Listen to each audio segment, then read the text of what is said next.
I have to admit that I don't know too many scriptural references by heart. I suppose that's nothing to be proud of.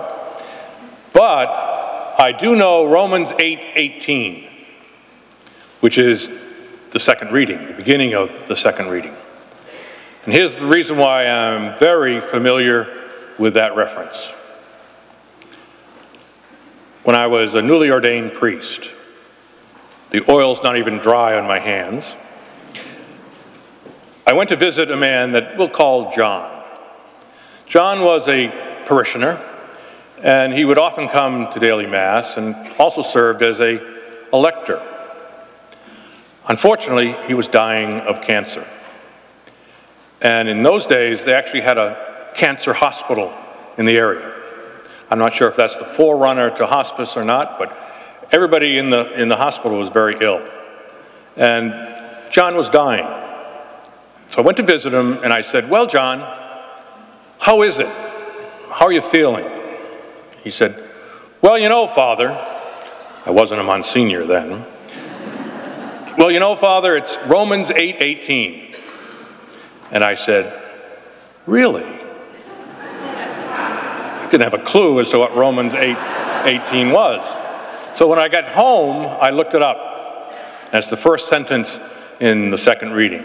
"I consider the sufferings of the present as nothing compared to the glory that is to be revealed for us." Wow.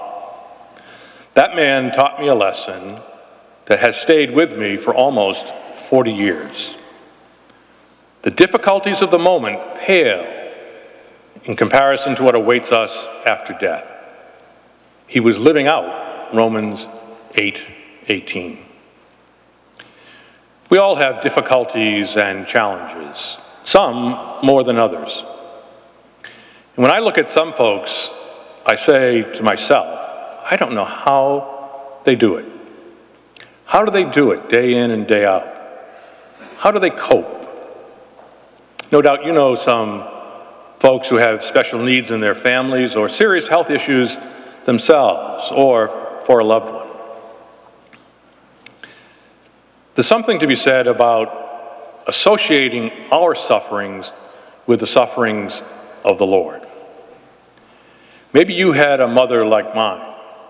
When I or one of my siblings was complaining about something or saying that something was very difficult or hard, she would say, "Well, offer it up."